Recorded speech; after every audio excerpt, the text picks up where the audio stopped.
Some betrayals do not strike like thunder, but creep in silently until you find yourself a ghost in your own home. Looking around the crowded dinner table that evening, listening to the silver clinking against fine china, I realized I was utterly invisible. 30 years of sweat and sacrifices had paid off the mortgage on this house, yet I was treated like an uninvited guest.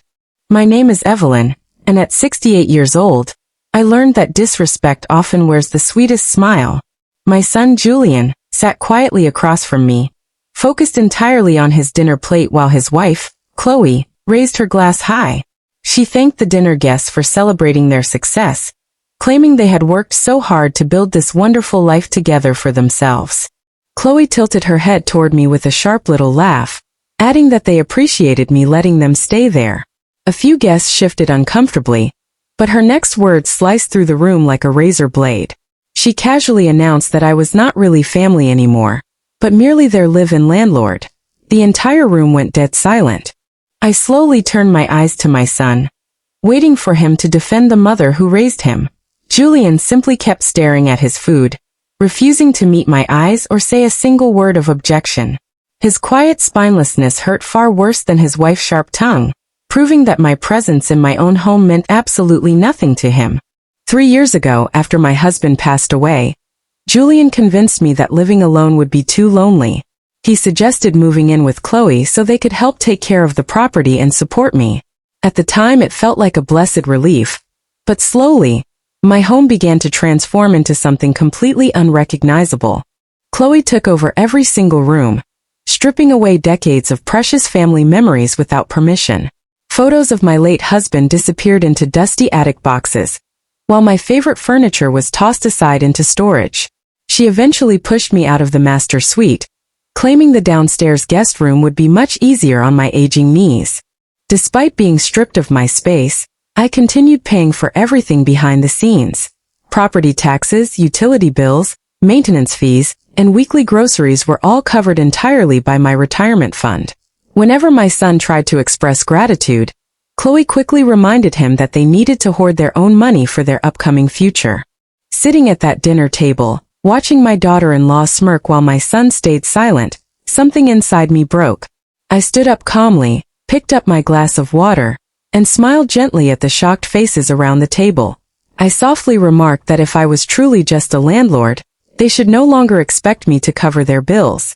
Without waiting for a reply, I walked away from the stunned dinner party and retreated into my bedroom.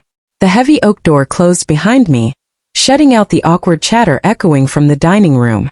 I opened my desk drawer and pulled out a thick blue binder containing every financial record and bank statement from the past 3 years.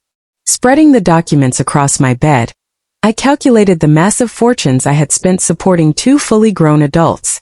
For years I had put their comfort above my own peace, mistaking my sacrifices for maternal love. Now, looking at the evidence, I understood that setting firm boundaries was the only way to reclaim my dignity and my life. The next morning began entirely differently than the domestic routine I had maintained for years. Instead of brewing a massive pot of coffee and cooking breakfast for everyone, I prepared a single cup for myself. I sat quietly at the kitchen counter with the morning paper, enjoying a peaceful silence I had not felt in years. When Julian shuffled into the kitchen at 8 o'clock, he looked around in utter confusion. He asked why the coffee pot was empty and where breakfast was hiding. I calmly explained that landlords do not cook breakfast or brew coffee for their tenants, leaving him standing there completely speechless as he realized the rules had officially changed. Moments later, Chloe strutted into the room and immediately threw a fit about the lack of fresh food. She sarcastically asked if I was still acting dramatic about her little dinner toast from the night before. I did not raise my voice, but instead logged into my computer and began canceling every luxury subscription and service I funded. Within 5 minutes, I canceled the weekly cleaning service, the gourmet meal deliveries, and the high-speed streaming packages. Chloe gasped in horror, demanding to know how I could cancel services she relied on daily. I looked her dead in the eye and reminded her that non-paying tenants had no right to demand luxury amenities. By Friday afternoon, the tension in the house had reached a boiling point over my strict new rules. I handed Julian a written notice stating that the cluttered garage needed to be cleared out from my car immediately. When they ignored the deadline, assuming I was bluffing, I hired a local charity truck to haul away their abandoned clutter. Seeing my car parked in the freshly swept garage sent Chloe into an absolute tailspin of rage. She screamed that I had no right to dispose of her personal items, but I remained entirely unbothered. Julian stood silently in the driveway, looking thoroughly embarrassed as he realized I was no longer the weak, overly permissive mother he used to push around. Over the weekend, while they were away, I hired professional movers to relocate my bedroom back upstairs. My antique furniture and wedding photos were restored to the master suite where they belonged, while their belongings were neatly placed downstairs.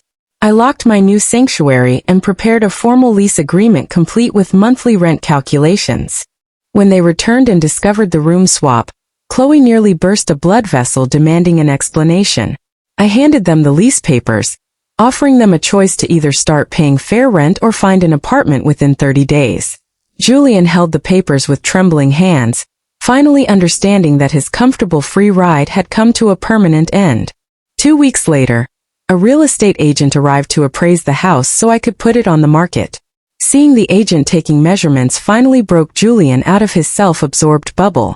He broke down in tears, deeply apologizing for his cowardice and admitting how horribly they had treated me over the past 3 years.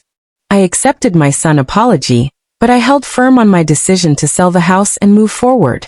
Julian and Chloe eventually signed a lease for a modest apartment across town, finally taking financial responsibility for their own lives. As my son carried his final box out to his car, he hugged me tightly and thanked me for the reality check. Selling the house allowed me to buy a beautiful sunlit coastal condo where every room reflects my own peace and joy. Setting boundaries did not destroy my family, but instead forced my son to grow up and taught me to value my own worth. I finally reclaimed my life, proving that real strength often begins with a quiet refusal to be taken for granted. If you found this story powerful and inspiring, please hit the subscribe button right now to support the channel. Do not forget to click on the video showing on your screen right now to watch another incredible story.